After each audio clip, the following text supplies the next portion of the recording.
분들만 성령 충만 받아가시기 바랍니다. 이제 기도연구원 니헤미야 전입연구원이신 배덕만 교수님께서 한국 오순절 운동의 역사와 현황에 대해서 발제해 주시겠습니다. 11시 18분까지 시간을 준수해 주시고 나오실 때 큰 박수로 환영해 주시고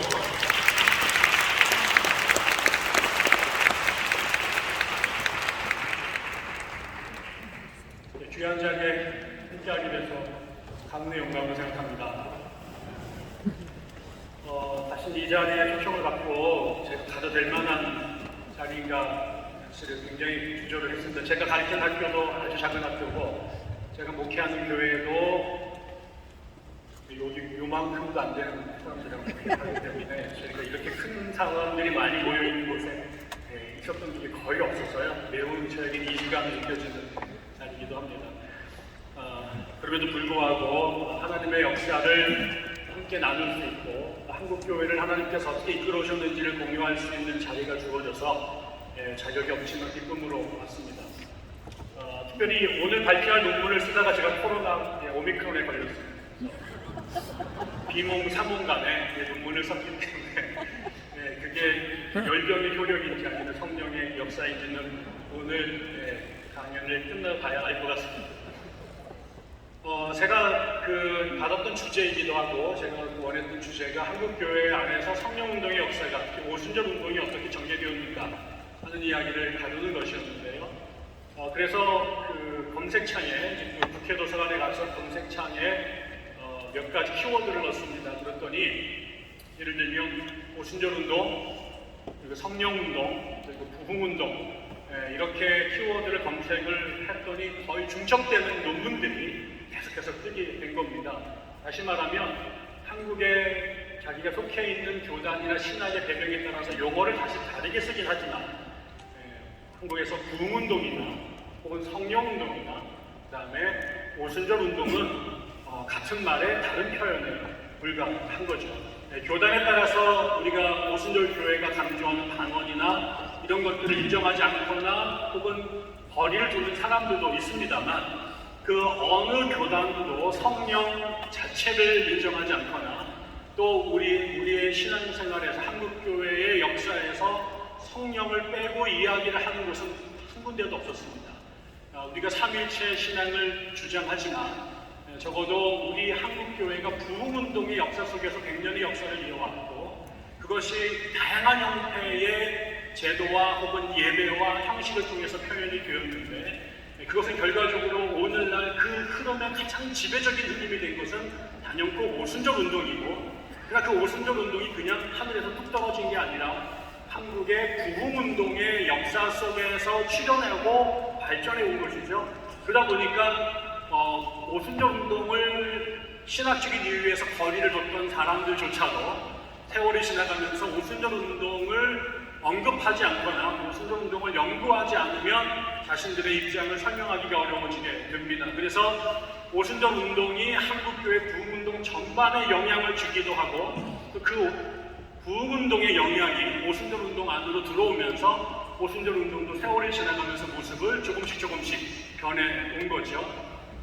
보통 이제 20세기 성령운동을 연구한 사람 중에 대표적인 사람 중에 한 명이 피터 와그너 박사였고 그 사람이 20세기 성령, 특히 오순절 운동의 역사를 세 가지의 물결로 구분한 게 매우 유명한 도식입니다. 그래서 첫 번째 1901년, 1906년에 출현했던 오순절 운동을 첫 번째 물결이라고 얘기를 했고 40년대 후반 50년, 60년대를 거치면서 출현했던 은사주의 운동을 두 번째 물결이라고 얘기를 했고요.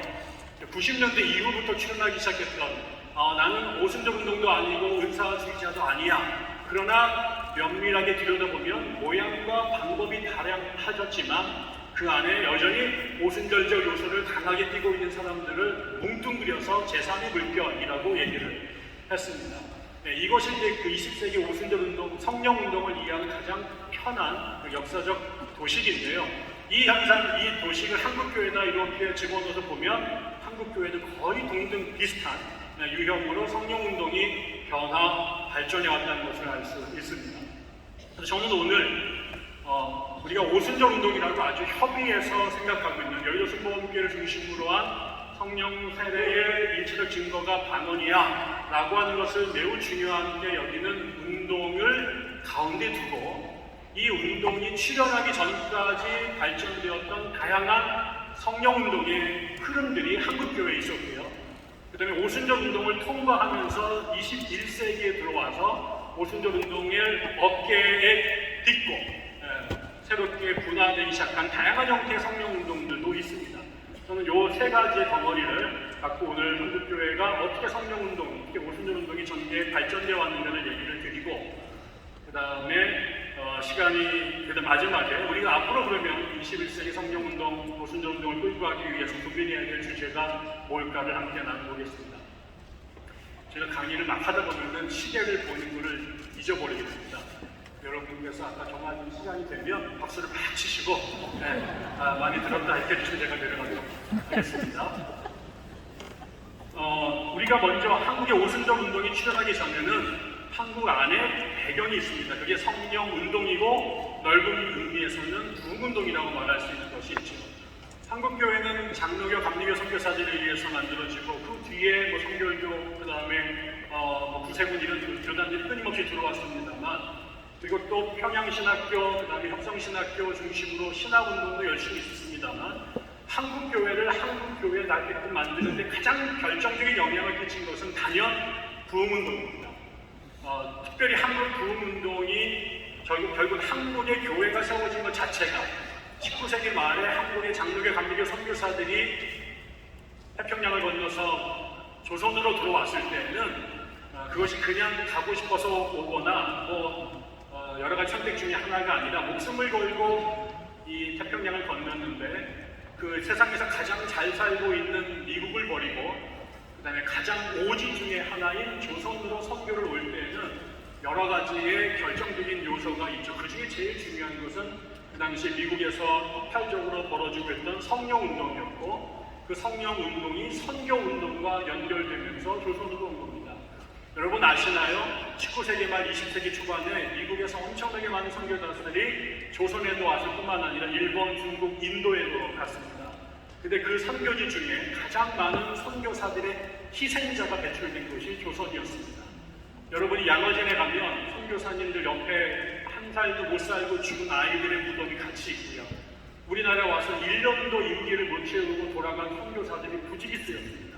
온갖 풍토병에 죽거나 상하거나 그랬던 분들이 조선에서 무지 많이 나왔죠. 그 사람들이 어떻게 조선에 올 수 있었을까? 그것은 성령 하나님의 강권하심이죠. 함석헌 선생님께서 우리는 하나님의 발길의 체인 인생이다 이런 말을 하셨는데 정말 성령께서 그들의 엉덩이를 걷어 차셨기 때문에 여기까지 날라온 것이지 맨정신이었으면 조선에 아무도 안 왔을 겁니다. 그래서 우리나라는 그런 성령운동과 선교, 그 다음에 종말, 그리고 성결, 그 다음에 성경 이런 것에 집중했던 복음주의적 영향을 받은 선교사들이 한국의 교회를 세웠기 때문에 비록 첫 부흥의 삽이 떼어진 것은 1903년 원산부터이긴 하지만 이미 선교사들이 세운 한국교회 안에는 성령에 대한 사모함과 의지가 연물처럼 흐르고 있었고요. 그것이 1903년 원산의 하디 목사를 중심으로 한 기도회로부터 성령의 불길이 한국에 폭발적으로 임재하기 시작합니다. 그런데 우리가 성령이 임재하는 그 시간들을 추적해보면 항상 한국의 조선이 매우 실존적으로 어려운 상황이었습니다.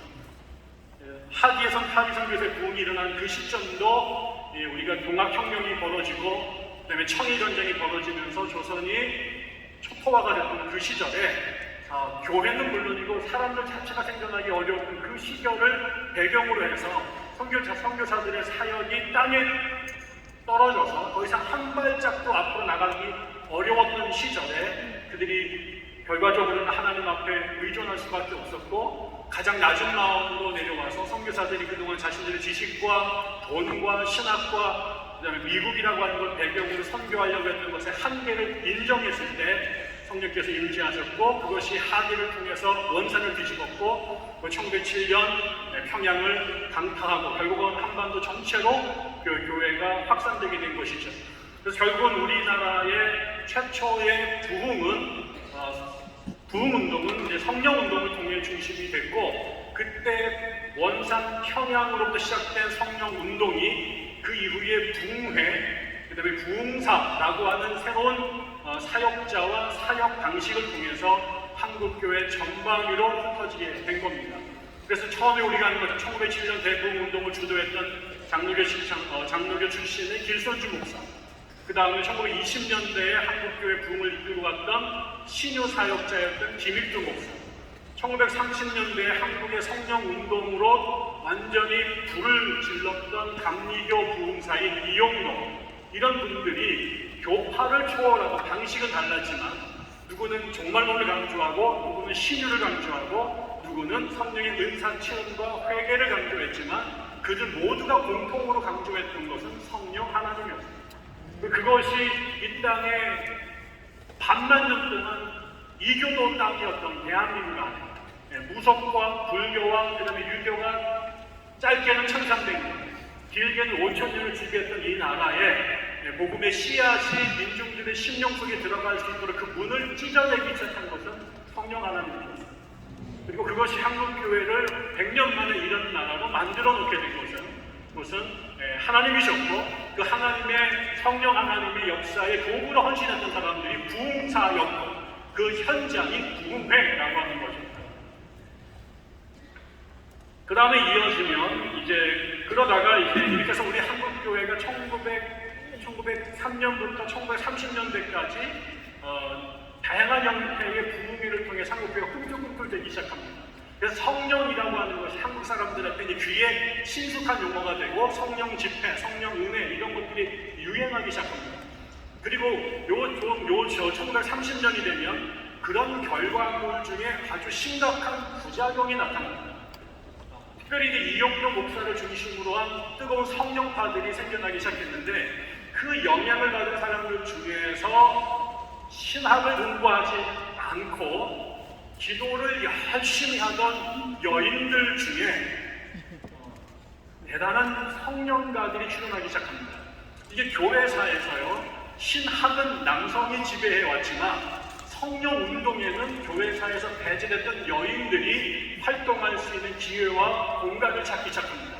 그래서 중세에도 다양한 신비주의적 여성 신비가들이 나타났던 것도 그때고요.